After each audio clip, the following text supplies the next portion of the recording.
Hey y'all, welcome back. I'm so excited. We got Feast of Tabernacles coming up, and today I'm going to show you all how to make edible sukkah. So come on, I'll tell you what you need. You're going to need graham crackers, some sort of nut butter. I'm using almond butter, but peanut butter works out great.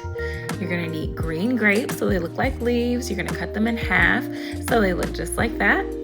You're going to need green apple slices, kiwi, they're my favorite little leaves to put on the sukkah. You're gonna need pretzel sticks,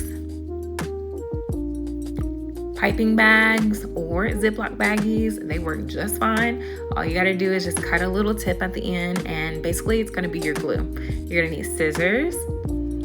Definitely make sure you have some paper towels, y'all, okay? It gets messy, but we're gonna have fun and we're learning.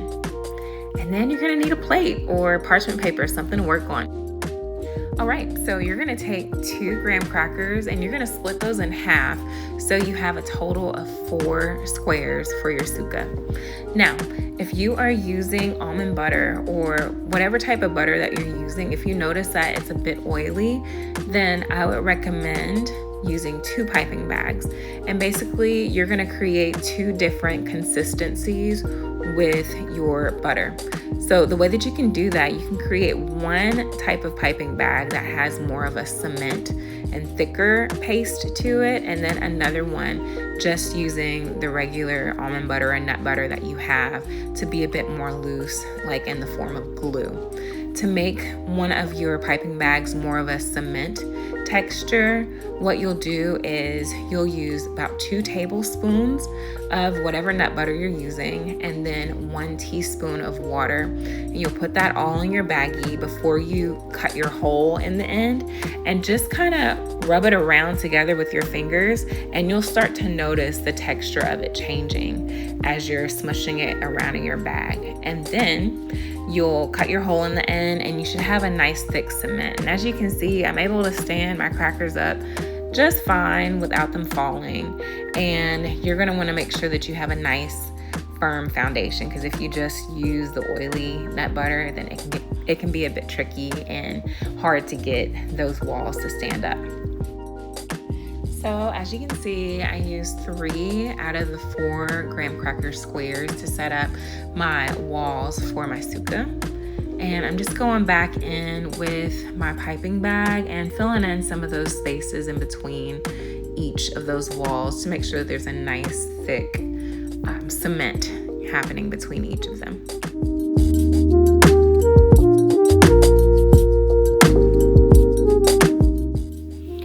So now I am going to put the roof of my sukkah on top. So I'm going to use that same thicker cement textured nut butter, and I'm going to go across the top of my walls for my sukkah so that I can put that roof on top and making sure that it's nice and secure.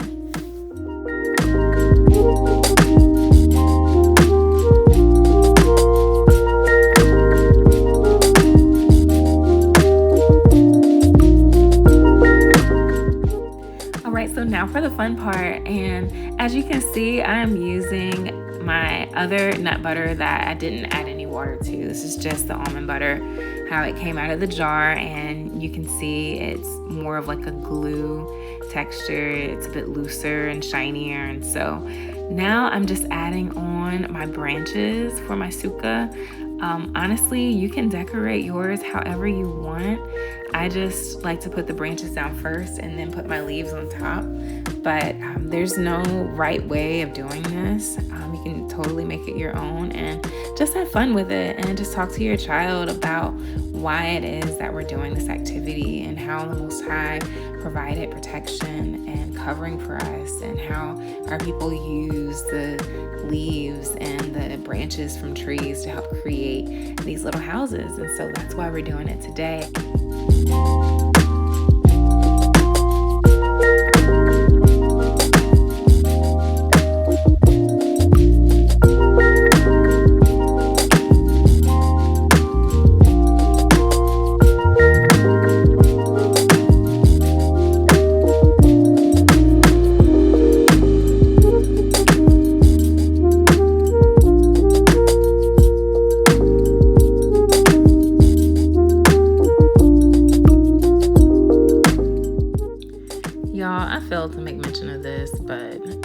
sukkahs are so good.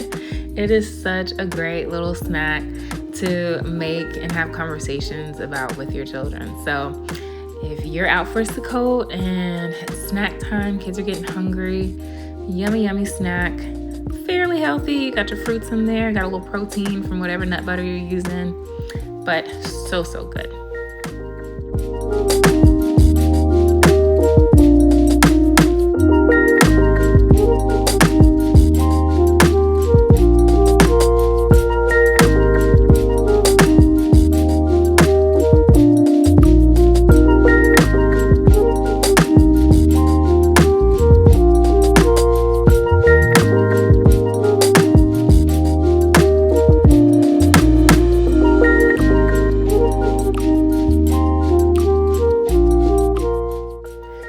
So I'm just adding some more of my fruit leaves on the side of my sukkah, and you'll notice that this one, look, he's sliding down just a little bit, and that's okay because the little kiwi caught it.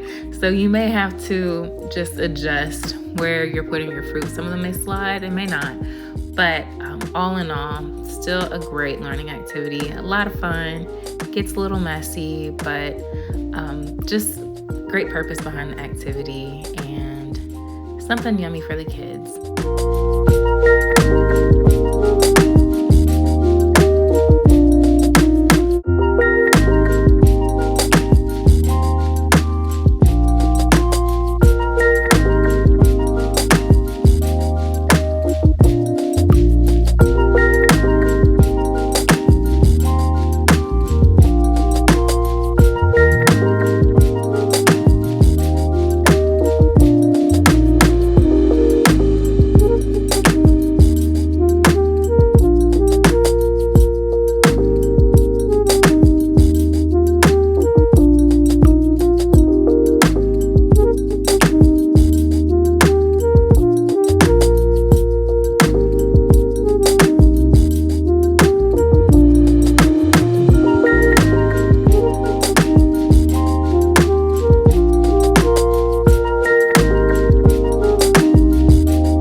Finishing touches to my sukkah, and here's the final result. I hope that you all have enjoyed this video and that you have a blessed Sukkot or Feast of Tabernacles. Stay tuned for a little snippet of my family last Sukkot when we did this activity. Mom, can you take a picture of it so I can eat it? Yes. Okay, hold on. I'm actually recording a video. Judah, what is this? It's a sukkah. Very nice. Why are we making sukkah?